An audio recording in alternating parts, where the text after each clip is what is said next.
여호수아서 말씀 보겠습니다. 여호수아 6장 8절에서 27절 말씀입니다. 여호수아 6장 8절에서 27절 말씀입니다.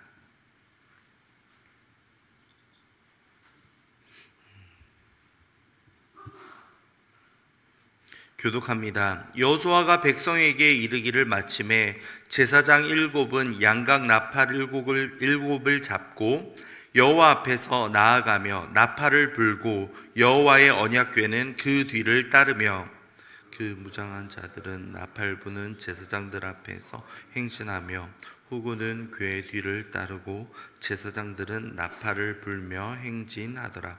여호수아가 백성에게 명령하여 이르되 너희는 외치지 말며 너희 음성을 들리게 하지 말며 너희 입에서 아무 말도 내지 말라. 그리하다가 내가 너희에게 명령하여 외치라 하는 날에 외칠지니라 하고 궤가 그 성을 한번 돌게 하고 그들이 진영으로 돌아와서 진영에서 자느라. 또 여호수아가 아침에 일찍이 일어나니 제사장들이 여호와의 궤를 메고 양각 나팔을 곱을 잡고 여호와의 궤 앞에서 계속 행진하며 나팔을 불고 무장하는 자들은 그 앞에서 행진하며 후군은 여호와의 궤 뒤를 따르고 제사장들은 나팔을 불며 행진하니라. 그 둘째 날에도 그 성을 한 번 돌고 진영으로 돌아오니라. 엿새 동안을 이같이 행하니라. 첫날 일찍 일어나서 전과 같은 방식으로 그 성을 7번 도니 그 성을 7번 돌기는 그날뿐이었더라. 7번째에 제사장들이 나팔을 불 때에 여호수아가 백성에게 이르되 외치라. 여호와께서 너희에게 이 성을 주셨느니라. 성과 그 가운데 있는 모든 것은 여호와께 온전히 바치되 기생라합과 그 집에 동거하는 자는 모두 살려주라. 이는 그가 보낸 사자들을 그가 숨겨주었습니다. 너희는 온전히 바치고 그 바친 것 중에서 어떠한 것이든지 취하여 너희가 이스라엘 진영으로 바치는 것이 되게 하여 고통을 당하게 되지 아니하도록 오직 너희는 그 바친 물건에 손대지 말라. 기부는 다 여호와께 구별될 것이며 그것을 여호와의 곳간에 드릴지니라 하니라. 이에 백성은 외치고 제사장들은 나팔을 불매 백성이 나팔 소리를 들을 때에 크게 소리질러 외치니 성벽이 무너져 내린지라. 백성이 각기 앞으로 나아가 그 성에 들어가서 그 성을 점령하고 모든 것을 온전히 바치되 남녀노소와 소와 양과 나귀를 칼로 멸하니라. 여호수아가 그 땅을 정탐한 두 사람에게 이르되 그 기생의 집에 들어가서 너희가 그 여인에게 맹세한 대로 그와 그에게 속한 모든 것을 이끌어내라 하매 젊은이들이 들어가서 라합과 그의 부모와 그의 형제와 그에게 속한 모든 것을 이끌어내고 또 그의 친족과 다 이끌어내어 그들을 이스라엘의 진영 밖에 두고 무리가 그 성과 그 가운데 있는 모든 것을 불로 사르고 은금과 동철 기구는 여호와의 집 곳간에 두었더라.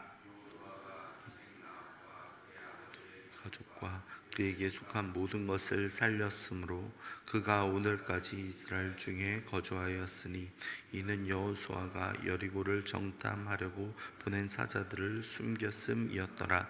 여호수아가 그때 맹세하게 하여 이르되 누구든지 일어나서 이 여리고 성을 건축하는 자는 여호와 앞에서 저주를 받을 것이라. 그 기초를 쌓을 때에 그의 맏아들을 잃을 것이요 그 문을 세울 때에 그의 막내 아들을 잃으리라 하였더라. 여호와께서 여호수아와 함께 하시니 여호수아의 소문이 그 온 땅에 퍼지니라. 아멘. 오늘 말씀은 여리고 성이 무너지고 그리고 여호수아가 라합과 그 가족을 구하는 장면으로 이루어져 있습니다. 주의 명령대로 언약궤와 함께 이스라엘 백성이 여리고 성을 도는데 어떻게 차이가 있습니까?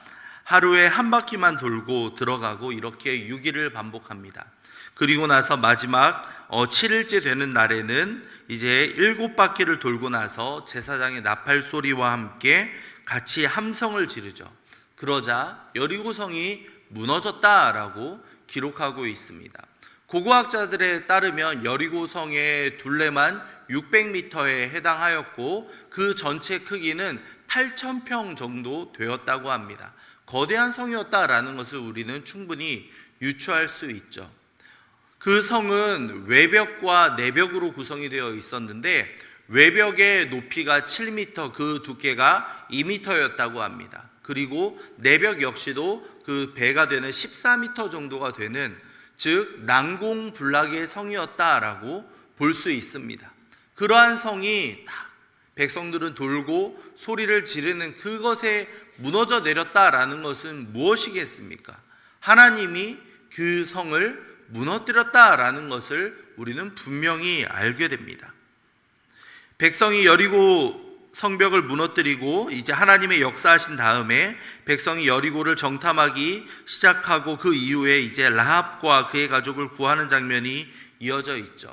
그 모든 상황 가운데에서 이제 약속이 한 가지 있는데 바로 어떠한 전리품도 취하지 말라라는 것이었습니다.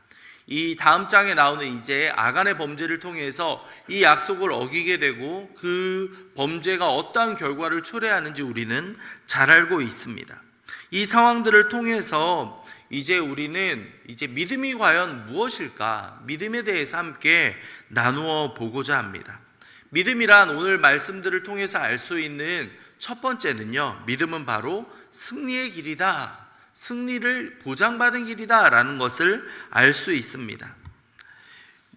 오늘 말씀에서 말씀을 듣고 따른 모든 이들은 승리를 경험합니다. 거대한 여리고성을 무너뜨리는 하나님의 역사 가운데에서 함께 승리를 맛보았죠. 나아가 모두 죽임을 당하는 가운데 라합과 그의 가족만이 생명을 보존할 수 있었습니다. 그 승리의 비결은 바로 그들이 하나님을 믿고 그 명령에 순종하며 나아갔을 때 승리를 경험하게 되었습니다.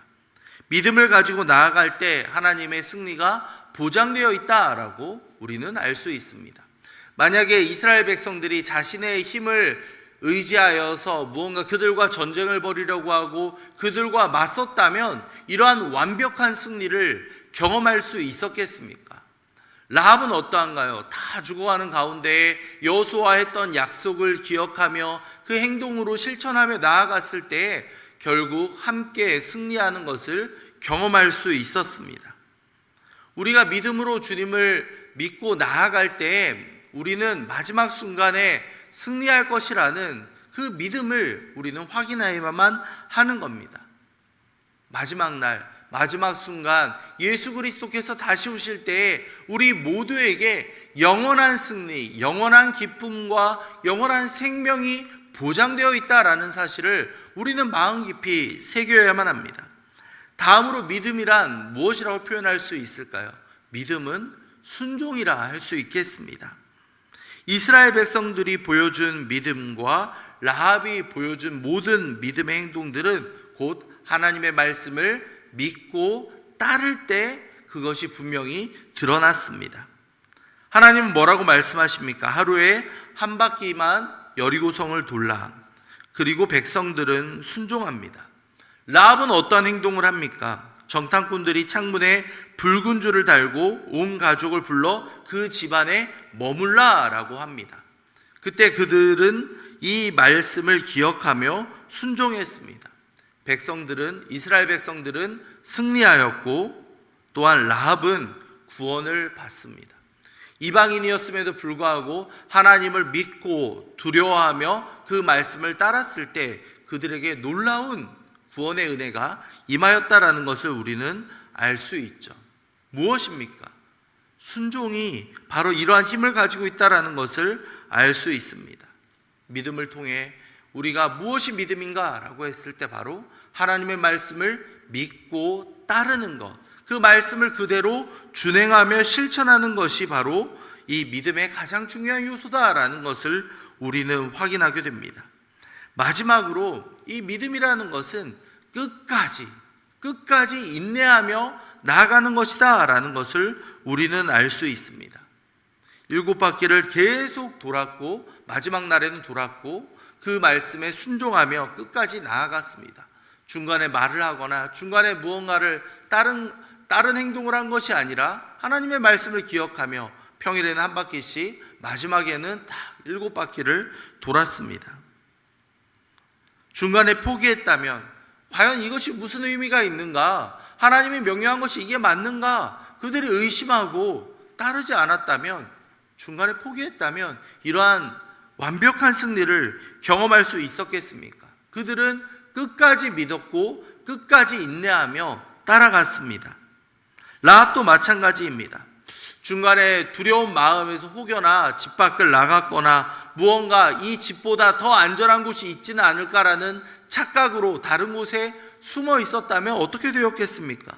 그들은 생명을 구제할 수 없었을 겁니다. 끝까지 믿고 끝까지 인내하며 기다렸을 때 놀라운 구원을 경험하게 되었습니다. 심지어 예수님의 계보에 들어가는 놀라운, 그 족보에 기록되는 놀라운 은혜를 경험하였습니다. 믿음이란 이와 같습니다.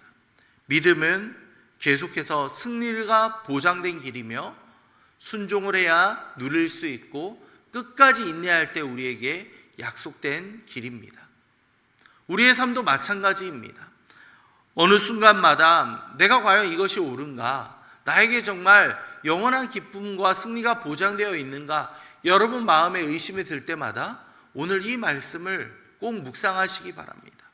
여리고성을 무너뜨린 것은 우리의 힘과 우리의 능력이 아니라 오직 하나님의 힘으로 가능했다라는 사실 말입니다. 이미 승리한 전쟁에 우리가 참여하고 우리를 사용해 주시는 것만으로도 우리는 그것이 은혜다라고 고백하게 되는 겁니다. 나아가서 하나님의 말씀을 계속해서 묵상하며 그것에 순종하며 따르시기 바랍니다. 순종의 열매가 얼마나 귀한지, 그것이 우리에게 무엇을 보장하고 있는지 여러분들 마음 깊이 새기셔야만 합니다. 순종을 통해서 더 하나님이 기뻐하시는 길로 걸어가는 저와 여러분이 되기를 소망합니다. 마지막으로 인내하라. 이 길이 때로는 험난하고 우리의 마음을 흔들어 놓는 순간이 올지도 모릅니다. 하지만 끝까지 참고 그 길을 묵묵히 걸어가시기 바랍니다. 오늘 가는 한 걸음이 당장의 티가 안 날지 모르지만 그것이 쌓이고 쌓였을 때에는 그 결과는 확연히 달라져 버립니다. 오늘 말씀을 읽으며 묵상하며 하나님의 마음을 더 닮아가는 저와 여러분이 되기를 바랍니다. 그 믿음의 길을 걸어가며 인내하며 나아갈 때 우리의 삶이 더욱더 주님께 다가가 있다는 사실을 우리는 체험할 수 있습니다. 말씀을 생각하며 함께 기도하겠습니다.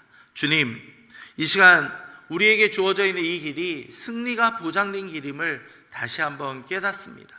잠깐의 어려움과 잠깐의 시험들로 인하여서 우리의 마음이 흔들리지 않도록 영원한 승리가 보장된 우리의 삶을 깨달을 수 있도록 도와주시옵소서. 함께 기도하겠습니다. 이어서 순종과 인내로 주님을 더욱더 바라볼 수 있는 우리가 되도록 기도합시다.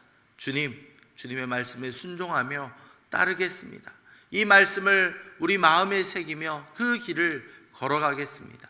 특별히 중간에 포기하거나 낙심하는 것이 아니라 끝까지 인내함으로 그 기쁨의 열매를 맺고자 하오니 아버지 도와주시옵소서. 함께 기도하겠습니다. 이어서 교회와 담임 목사님을 위해 함께 기도하겠습니다. 9월 20일 토요일에 정교인 전도의 날이 있습니다. 9월 25일부터 27일까지는 말씀대의 부흥회가 있습니다. 자, 이 두 시간을 통하여서 전도하는 시간을 통해 우리가 더욱더 인근에 또한 예수 그리스도를 전할 수 있도록 아버지 함께해 주시옵소서. 말씀대 부흥회를 통해서 다시 한번 우리가 말씀 앞에 깊이 깨어지며 주님을 바라볼 수 있는 귀한 시간 될 수 있도록 도와주시옵소서. 함께 기도하겠습니다. 이어서 우리 담임 목사님 위해 기도하겠습니다. 우리 목사님 맡겨진 사역 감당할 때 주님께서 힘과 능력을 부어 주시옵소서. 신방과 양육과 말씀 전하는 모든 사역 가운데 하나님의 은혜가 충만히 임할 수 있도록 도와주시옵소서. 함께 기도하신 이후에 각자 가지고 오신 기도 제목으로 기도하고 돌아가겠습니다. 기도하겠습니다.